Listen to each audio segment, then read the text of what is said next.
Hi everyone, I am back.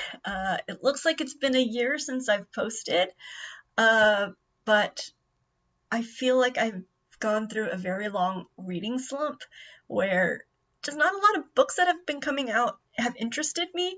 There have been some, so I've been doing some audiobooks, but yeah, just over the past like 11 months, a little over a year, just not a lot of books have seemed interesting to me.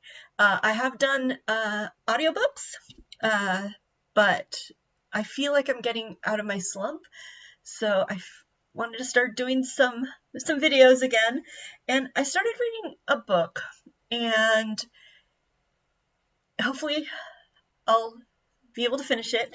But it's Jane Austen's Bookshelf by Rebecca Romney. And if you've seen Pawn Stars, she's been on there. She's a book collector, rare book collector, and all her appearances have been just really interesting. So when I saw she did a book on the books that Jane Austen read, I was like, oh, I have to read that.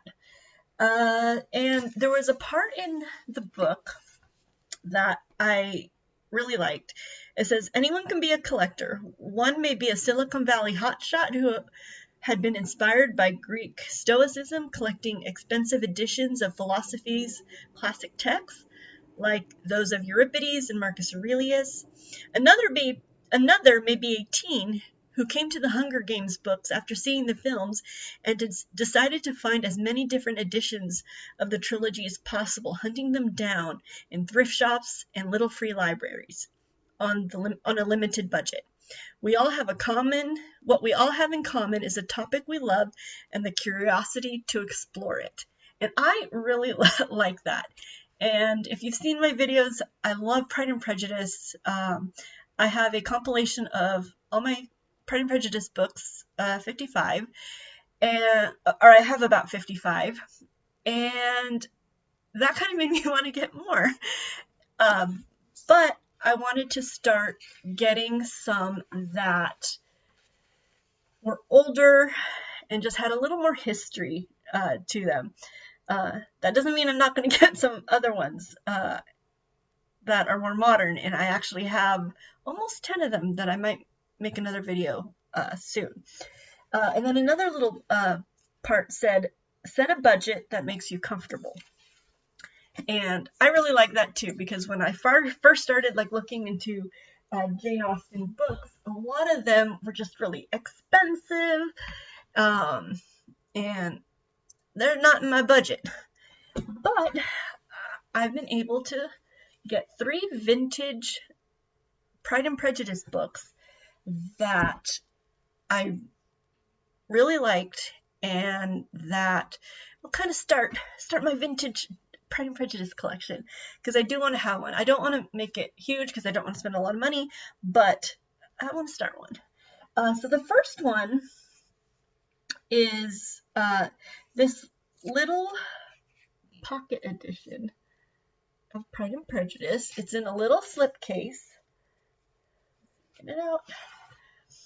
And this was published in Great Britain during I went online there's no publication date on this one, but probably around 1940, because there is a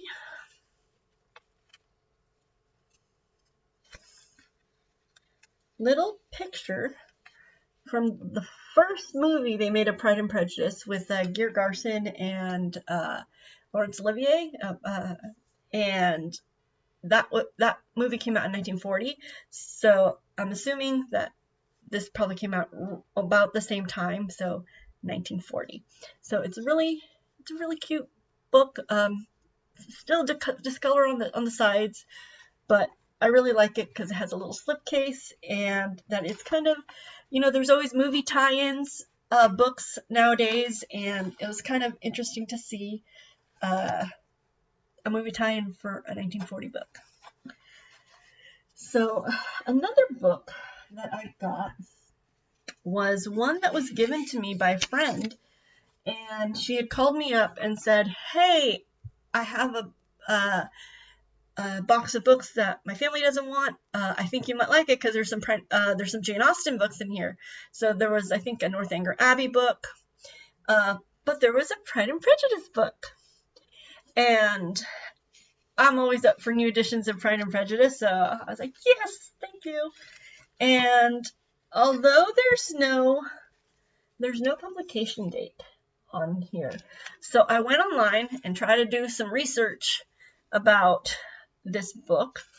And this book was published by Books Inc.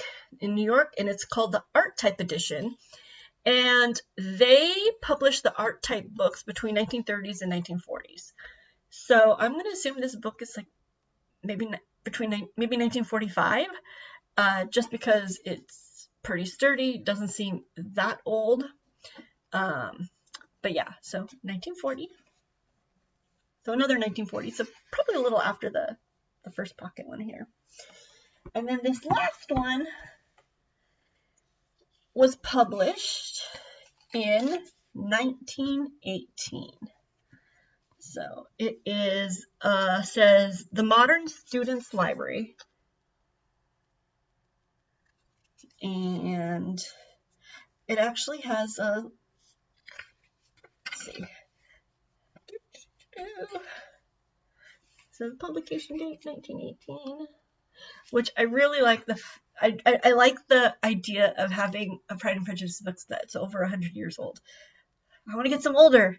And it was kind of, I love these old editions because lots of times there's like writing from like other people. And this one's from Betty Powler, and has her address. But I thought that was very, very kind of neat.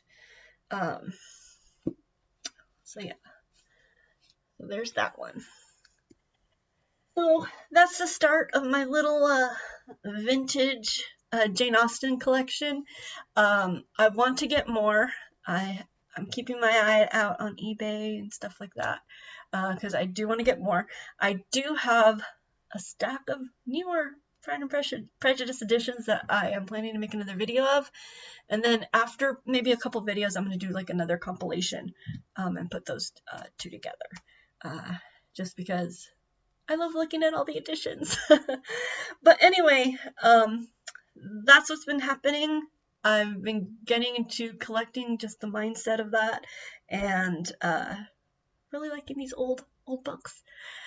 So have any comments, questions, put them down below. I'm going to hopefully put my reading slump video in the comments or in the description below, just because I kind of needed that this past year. Anyway, hope you guys have been good, and see you guys later. Bye.